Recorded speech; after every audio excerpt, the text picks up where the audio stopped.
Hello students, welcome back to your channel Infinite Learning Official.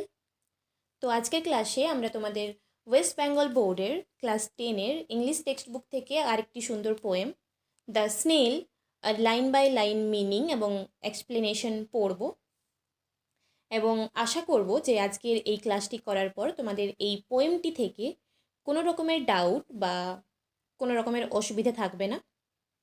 তার জন্য তোমাদেরকে কিন্তু এই ক্লাসটি আজকে প্রথম থেকে শেষ অবধি অবশ্যই দেখতে হবে। তো চলো শুরু করা যাক। দ্য স্নেল, কে লিখেছেন? William Cooper. উইলিয়াম কুপার হচ্ছেন আমাদের পোয়েট। স্নেল, স্নেল কথাটির মানে কি? স্নেল মানে হচ্ছে শামুক। শামুক আমরা কম বেশি সবাই দেখেছি। তো আজকের এই পোয়েমটিতে আমরা দেখতে পাবো আমাদের পোয়েট মানে উইলিয়াম কুপার একটি সেই স্নেল বা শামুককে নিয়ে লিখেছেন।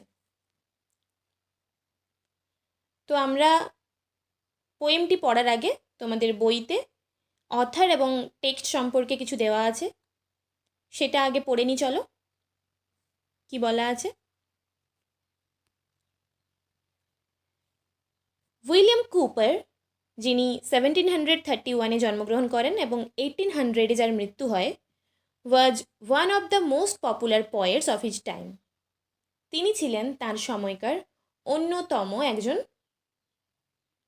খুব বিখ্যাত বা জনপ্রিয় কবি।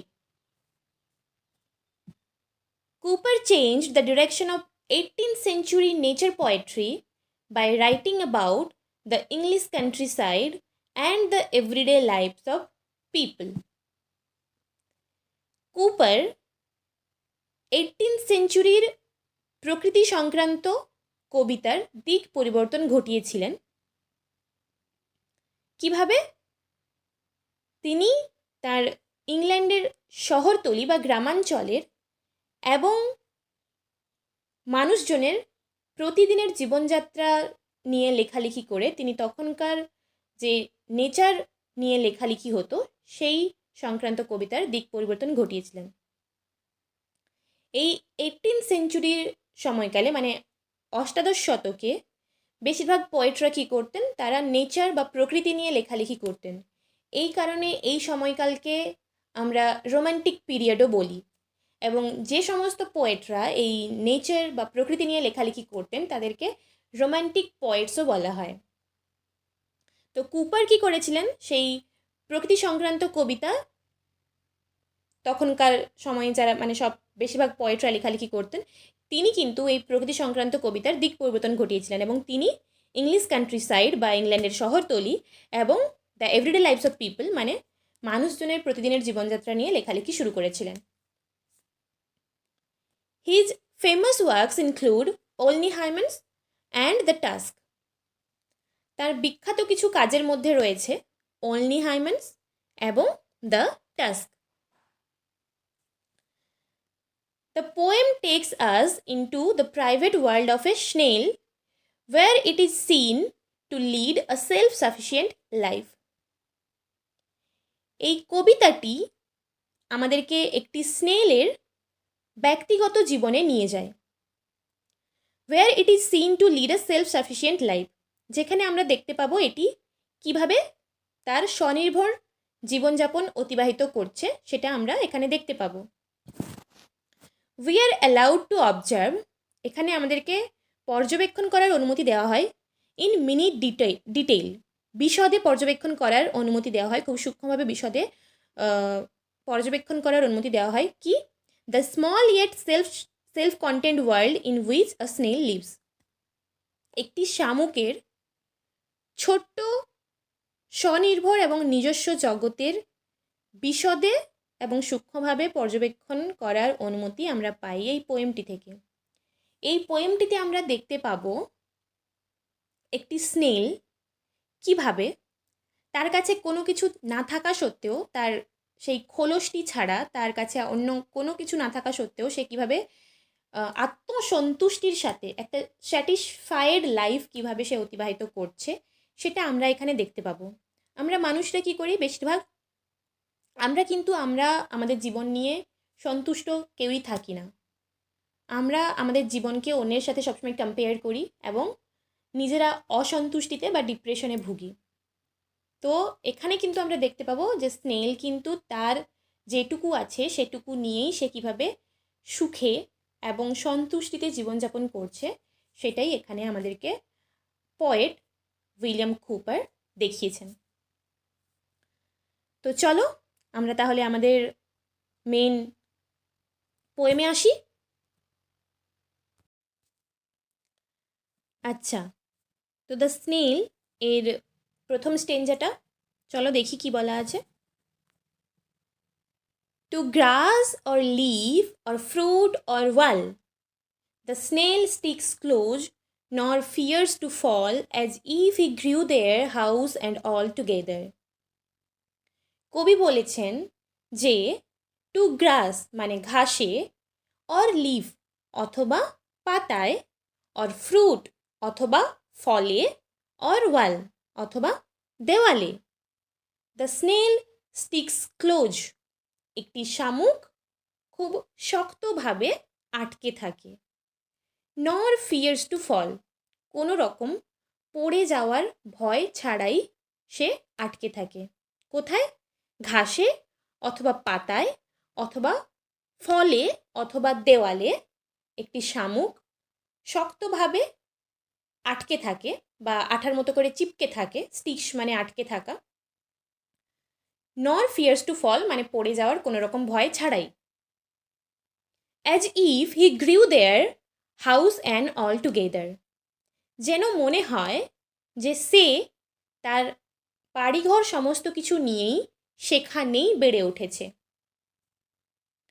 এখানে একটি স্নেলের হাউস বা তার বাড়িঘর মানে কি বোঝানো হয়েছে? এখানে স্নেলের হাউস বা তার বাড়ি মানে বোঝানো হয়েছে তার খোলসটিকে। যে খোলসের ভেতরে একটি স্নেল বা একটি শামুক থাকে সেই খোলসটিকেই তার হাউস হিসেবে এই পোয়েমটিতে কবি বলেছেন। চলো দেখি পরের stanza. Within that house secure he hides, when danger imminent betides, of storm or other harm besides of weather. কি বলেছেন? Within that house secure he hides শামুকটি তার সেই বাড়িটির মধ্যে বা তার সেই খোলসটির মধ্যে খুব নিরাপদে লুকিয়ে থাকে। ওয়েন ডেঞ্জার ইমিনেন্ট বিটাইডস যখন সে অনুভব করে যে বিপদ আসন্ন, কোনো রকম আসন্ন বিপদের যখন সম্ভাবনা মনে হয় তার, তখন সে কী করে তার সেই খোলসটির মধ্যে, যেটাকে হাউস বলা হয়েছে এখানে, সেখানে সে খুব সিকিওর বা নিরাপদে লুকিয়ে পড়ে। কী ধরনের ডেঞ্জারের কথা বলা হয়েছে এখানে? Of Sturm or other harm besides of weather. Of Sturm মানে ঝড়, অর আদার হার্ম এবং অন্যান্য ক্ষতি বা বিপদ, বিসাইডস অফ ওয়েদার মানে আবহাওয়া সংক্রান্ত বিপদ বা ক্ষতি ছাড়াও অন্যান্য যে সমস্ত বিপদ থাকে, সেই যে কোনো বিপদ বা ক্ষতির আভাস পাওয়া মাত্রই কিন্তু শামুকটি কী করে তার খোলসের মধ্যে নিরাপদে লুকিয়ে পড়ে। Give but his horn the slightest touch. His self-collecting power is such, he shrinks into his house with much displeasure. কি বলেছেন? Give but his horns the slightest touch.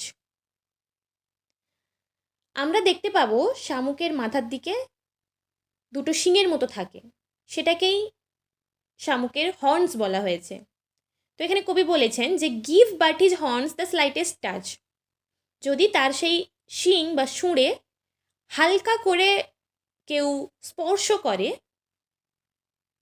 His self collecting power is such, তার আত্মসংবরণের ক্ষমতা এতটাই যে he shrinks into his house with much displeasure, যে সে সঙ্গে সঙ্গেই কী করে অত্যন্ত বিরক্তির সঙ্গে সে তার খোলসের মধ্যে নিজেকে গুটিয়ে নেয়। নিজেকে ছোট করে নেয় যখনই কেউ তাকে স্পর্শ করতে চায়। Wherever he dwells alone, except himself has chattels none, well satisfied to be his own whole treasure. কবি বলেছেন যে সে যেখানেই বাস করে, wherever he dwells মানে বসবাস করা বা বাস করা, wherever he dwells alone, সে যেখানেই বসবাস করে সে কিন্তু একা বসবাস করে। except himself has chattels none, তার নিজেকে ছাড়া কিন্তু তার কোনো রকমের ব্যক্তিগত কোনো সম্পত্তি নেই, কোনো বিলঙ্গিংস নেই। Well satisfied to be his own whole treasure, কিন্তু তারপরেও সে কি ওয়েল স্যাটিসফাইড, সে খুব ভালোভাবে সন্তুষ্ট, to be his own whole treasure, সে তার নিজেকেই নিজের সম্পত্তি হিসেবে পেয়ে সে খুবই সন্তুষ্টিতে বসবাস করে, সে নিজেই নিজের হোল ট্রেজার বা সম্পত্তি। This hermit-like his life he leads, nor partner of his banquet needs, and if he meets one, only feeds the faster. Thus hermit-like his life he leads. তো বলা হয়েছে কি যে একটি স্নেল একটি হারমিট বা একটি সাধু বা সন্তের মতো জীবনযাপন করে। হিজ লাইফ হি লিডস মানে সে তার জীবন অতিবাহিত করে বা জীবন যাপন করে। নর partner of his banquet needs, তার ভোজের সময় তার কোনো সঙ্গী বা সাথীর প্রয়োজন হয় না। ব্যাঙ্কুয়েট কথাটির মানে হচ্ছে ভোজ। And if he meets one only feeds the ফাস্টার, এবং যদি তার ভোজনের সময় যদি সে কারোর সাথে কাউকে দেখতে পায়, ইফ হি মিটস ওয়ান, যদি সে তার মতোই অন্য কাউকে দেখতে পায়, তাহলে সে কী করে? অনলি ফিডস দ্য ফাস্টার, সে আরও তাড়াতাড়ি করে তার খাওয়া চালিয়ে যায়, তাড়াতাড়ি করে সে খাবারটা খেয়ে নেয় যাতে তাকে দিতে না হয়। চলো তারপর তাহলে এটা আমাদের লাস্ট স্ট্যান্জা, কি বলা আছে দেখে নিই। Who seeks him must be worse than a blind, যে তাকে খুঁজতে যাবে তাকে অবশ্যই একজন অন্ধের থেকেও অধম, অন্ধের থেকেও খারাপ হতে হবে। কেন? কারণ he and his house are so combined, if finding it he fails to find its master. কারণ সে এবং তার হাউস মানে তার খোলসটি এতটাই সংযুক্ত বা অবিচ্ছিন্ন যে যদি কেউ তাকে খুঁজতে যায় সে শুধুমাত্র সেই তার খোলসটিকেই পাবে, তার খোলসের যে কর্তা ইটস মাস্টার তাকে কিন্তু পাবে না। সেজন্য বলা হয়েছে যে who seeks him must be worse than blind, he and his house are so combined, if finding it he fails to find its master. যদি কেউ একটি শামুককে খুঁজতে যায় তাকে অবশ্যই তার অবস্থা একজন অন্ধের থেকেও খারাপ হবে, কারণ একটি শামুক এবং তার খোলসটি এতটাই অবিচ্ছিন্ন থাকে যে একটি শামুককে যখন কেউ খুঁজতে যাবে শামুকটি কিন্তু তার খোলসের মধ্যে লুকিয়ে পড়বে এবং শামুকটিকে খুঁজে পাওয়া যাবে না, শুধুমাত্র তার খোলসটিকেই পাওয়া যাবে। তো এটাই ছিল আমাদের পোয়েম। এরপর এই পোয়েমটি থেকে তোমাদের কিছুগুলো কোয়েশ্চেন অ্যান্সার রয়েছে টেক্সটে, সেগুলো আমরা পরের ক্লাসে করব। তো আজকে ক্লাস এখানেই শেষ হচ্ছে। আশা করছি তোমরা সবাই বুঝতে পেরেছো খুব ভালো করে। যদি কোথাও অসুবিধা থেকে থাকে তাহলে অবশ্যই আমাকে কমেন্টে জানাতে পারো। তো তোমাদের যদি আমার ক্লাসটি ভালো লেগে থাকে, আমার এক্সপ্লেনেশন যদি তোমাদের ভালো লেগে থাকে, তাহলে প্লিজ লাইক, কমেন্ট এবং সাবস্ক্রাইব করে চ্যানেলটির পাশে থেকো। Thank you.